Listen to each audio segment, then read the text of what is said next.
तो चलिए आज बात करते हैं भारत के उज्जैन शहर के एक ऐसे मंदिर की जो सच कहूं तो विज्ञान के सारे नियमों को चुनौती देता है। आज हम इसी रहस्यमयी मंदिर के बारे में थोड़ा और गहराई से जानेंगे। सवाल बहुत सीधा है ना। क्या पत्थर की कोई मूर्ति सच में कुछ पी सकती है? सुनने में ये बात किसी कहानी जैसी लगती है, लेकिन यही सवाल इस पूरी गुत्थी के केंद्र में है। और हाँ, ये कोई सुनी सुनाई कहानी नहीं है, बल्कि एक ऐसी हकीकत है जिसे हजारों लोग हर रोज अपनी आंखों से देखते हैं। एक ऐसा रहस्य जो पिछले 6000 सालों से बना हुआ है। तो सवाल ये है कि आखिर ये होता कैसे है? देखिए, प्रक्रिया बड़ी सीधी साधी है। भक्त अपनी श्रद्धा से मदिरा लाते हैं, पुजारी उसे एक छोटी सी तश्तरी में डालते हैं और मूर्ति के मुख के पास ले जाते हैं, और बस पलक झपकते ही वो सारी मदिरा गायब हो जाती है। और सबसे हैरान करने वाली बात, एक बूंद भी जमीन पर नहीं गिरती।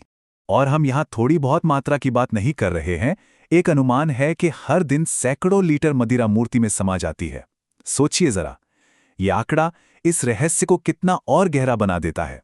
तो अब सवाल उठता है कि भाई विज्ञान की दुनिया में इसका क्या जवाब है। चलिए अब इस दिलचस्प बहस को देखते हैं। एक तरफ है तर्क और दूसरी तरफ है आस्था। देखिए, वैज्ञानिकों ने कई थ्योरीज दी हैं। कुछ कहते हैं कि पत्थर शायद झरझरा है जो सब सोख लेता हो, या हो सकता है कि मदिरा छूते ही भाप बन जाती हो। लेकिन जो हकीकत सामने दिखती है वो इन सभी तर्कों को गलत साबित कर देती है। कोई भी पत्थर रोजाना सैकड़ों लीटर तरल नहीं सोख सकता, और ये पूरी प्रक्रिया इतनी तेजी से होती है कि वाष्पीकरण यानी इवैपोरेशन का तो सवाल ही नहीं उठता। तो एक एक करके हर वैज्ञानिक तर्क की जांच हुई, और हर बार नतीजा कुछ नहीं। पत्थर के सोखने की क्षमता, रोजाना चढ़ने वाली मात्रा के सामने ये नामुमकिन है। वाष्पीकरण, घटना की गति इसे पूरी तरह से खारिज कर देती है। आपको पता है, अंग्रेजों ने तो गुप्त नालियों को खोजने के लिए खुदाई तक करवा डाली, लेकिन उनके हाथ भी खाली रहे।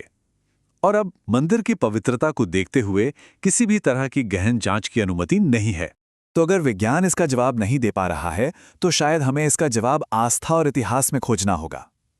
चलिए अब इस रहस्य के केंद्र में जो देवता हैं उन पर ध्यान देते हैं। ये है काल भैरव, भगवान शिव का एक बहुत ही शक्तिशाली और उग्र स्वरूप। इनके नाम का मतलब है समय के स्वामी, और इन्हें उज्जैन शहर का संरक्षक या यूं कहें कि कोतवाल माना जाता है, जो इस शहर की रक्षा करते हैं। इस मंदिर की जड़ें हजारों साल पुरानी हैं। प्राचीन ग्रंथ स्कंद पुराण में भी इसका जिक्र मिलता है, जिसके अनुसार इसे 6000 साल से भी पहले बनाया गया था। सदियों के उतार चढ़ाव के बाद आज हम जो मंदिर देखते हैं उसे 18वीं शताब्दी में मराठा साम्राज्य ने बनवाया था। यानी ये मंदिर समय की कसौटी पर खरा उतरा है। इस मंदिर की वास्तुकला यानी इसका आर्किटेक्चर भी अपने आप में अनोखा है, जिसमें कई भारतीय शैलियों का मेल दिखाई देता है। लेकिन सबसे दिलचस्प बात है इसका स्थान। यह मंदिर शिप्रा नदी के किनारे एक शमशान भूमि पर बना है, जो काल भैरव के जीवन और मृत्यु के परे के स्वरूप को दिखाता है। तो अब हम उस सवाल पर आते हैं जो शायद हम सबके मन में है। भगवान को आखिर मदिरा का भोग क्यों लगाया जाता है? इसका जवाब एक बहुत ही प्राचीन तांत्रिक परंपरा में छुपा है। ये परंपरा पंचमकार या 5 म कहलाती है। इसमें 5 चीजें शामिल थीं: मद्य, मांस, मीन, मुद्रा और मैथुन। ये सभी तांत्रिक साधना का एक हिस्सा थीं। समय के साथ इनमें से ज्यादातर प्रथाएं सिर्फ प्रतीकात्मक मतलब सिंबॉलिक रह गईं, लेकिन एक चीज नहीं बदली, और वो है मदिरा का भोग। ये आज भी असल रूप में जारी है, पर अब इसका मतलब कहीं ज्यादा गहरा हो गया है। तो ये बात समझनी बहुत जरूरी है कि यहाँ मदिरा का भोग नशे के लिए नहीं, बल्कि त्याग का प्रतीक है। भक्त अपनी बुरी आदतों, अपने अहंकार, अपनी सभी कमियों को भगवान को सौंप देते हैं। ये असल में समर्पण का एक गहरा कार्य है।